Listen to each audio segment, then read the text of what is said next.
Nasa mga pulisiya mo at desisyon mo ang kinabukasan ng kabataan at ng bansa. Kaya yung pagsasabi na hindi mahalaga ang drug test sa aking kapasidad at abilidad na mamuno is tantamount to betrayal of public trust. Dahil kailangan malaman ng taong bayan na nasa ayos ang iyong decision making. Pagod ngayon, bukas pagod. Kaya hindi lang naman natin pwede sabihin Marcos resign. Bakit ba kailangan resign? Dahil hindi mo pinapakita sa taong bayan na maayos kang mag-isip at kaya mo ang mamuno.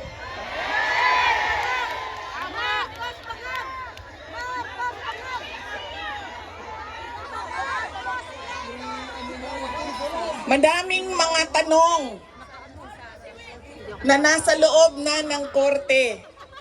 Ang PhilHealth, ang pagkuha ng pondo ng PhilHealth para bang naging pyramiding ang ginawa nila sa budget ba? Kumuha sila ng kulang ang pera dito, kumuha sila sa ibang source para isalpak dito, and hahanapin na naman sa ibang source yung nagiging juggling at parang pyramiding na ang nangyari sa budget. At kung nakikita ninyo at naiintindihan ninyo ang budget, karamihan doon pamigay lang ng mga politiko na tinatawag nating ayuda.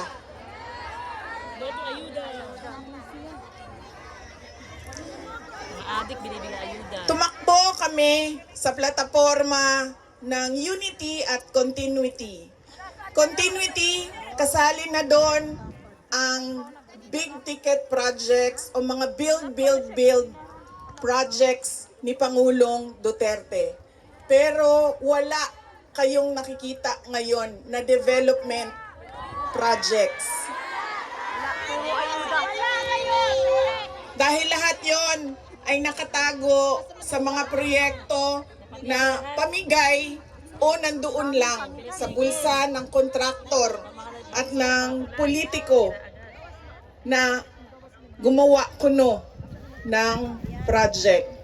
Makikita ninyo na hindi handa ang Kongreso sa paggawa ng budget dahil may mga blanco doon sa enrolled bill na pinasa nila. Ibig sabihin, walang nag-iisip at hindi pinag-isipan paano ba natin gamitin ang pera ng gobyerno na makita natin na merong kapayapaan at kalambuan, kauswagan sa ating bayan. Noong ako ay tinanong noon bakit ako nag-resign sa Department of Education. Sabi ko, unang-una personal yon. Meron kaming personal na hindi ko gusto na ginawa niya sa akin. Pangalawa, dahil sa loob ng Department of Education. Sinabi ko na itong noon, personal ko to na experience. Yung budget ng school building program ng Department of Education, pinaghati-hatian lang sa loob ng House of Representatives. Noong unang taon, nagawan ko ng paraan. Sabi ko, hindi pwede, sige, kung yan ang gusto ninyo, yan ang makapagpapasa ng budget. Para magkaroon ng budget ang Department of Education, dadaan pa rin kayo sa validation ng regional offices ng Department of Education. Pag sunod na taon, naisipan na nila kung ano ang gagawin nila at hindi nila ma-deny ito dahil nakikita ninyo sa papel. Kaya wala din kumukontra sa akin dahil nakikita sa papel. Ang ginawa nila, gumawa sila ng sarili nilang listahan Doon nakikita mo, pinaghati-hatian nila ang school building program at inattach nila sa General Appropriations Bill na sinabmit nila sa Senado. Sinabi namin sa mga senators, nakita niyo ba kung anong ginawa? Sabi nila, oo, nakita namin kung anong ginawa ng House of Representatives. Sabi ko, please, hindi natin masasolve ang problema ng school building program kung ganito lagi ang nangyayari sa budget ng new construction. And meron pang ibang problema sa loob ng budget. Sinubukan ng mga senators na tanungin, pasagutin, sumasagot. Yes, pero pagdating sa BICAM, anong nangyari? Wala namang wala namang totoong BICAM kung saan pinag-uusapan ang paggamit ng pera. Ang desisyon lang na nandun ay kay Zaldico, nung panahon ko, kay Zaldico at kay Martin Romualdez. At diretsong pinapapirma sa malamang tao na hindi nagbasa o hindi binasa ang buong budget. Kaya walang nakakita o hindi nila nakita dahil hindi naman binasa na may blanco doon at pwedeng lagyan ng kahit anong amount yung mga blanco sa budget. Madaming katanungan, madami ang problema ng bayan. Kaya lagi ko sinasabi, hindi kami ang problema ng bayan. Ang problema ng bayan ay ang governance mismo ng Pilipinas. Yan ang problema ng bayan. At dahil may problema sa gobyerno, ay tuloy-tuloy ang kahirapan doon sa ating bayan. Nakikita nyo yan dahil dumadami ang nakikipagsapalaran sa ibang bansa. Dahil sa kawalan ng oportunidad doon sa ating bayan.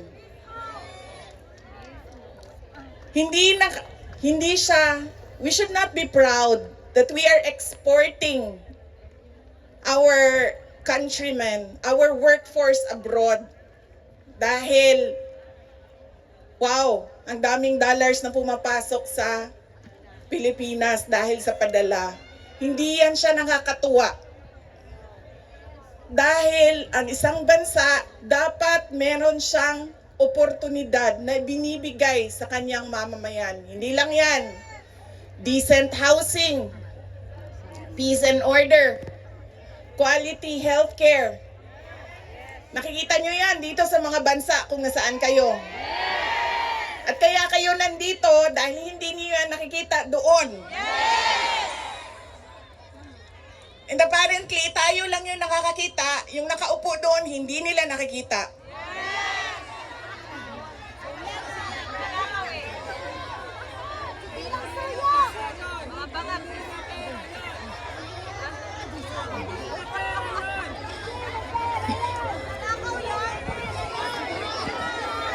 Alam nyo, madami sa mga kaibigan ko, galing ako sa middle class na family sa Davao City. So madami sa mga kaibigan ko doon,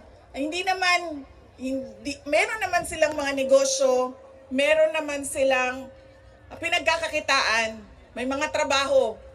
Pero ilan na rin ang nagsabi sa akin, mga professionals ito, ilan na rin ang nagsabi sa akin, wala na rin talaga kaming nakikita. Parang gusto na namin lumipat na lang sa ibang bansa para sa mga anak namin.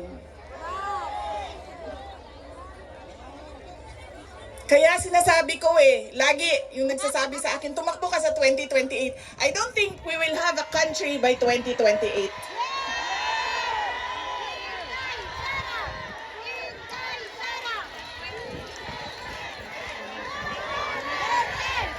Duterte!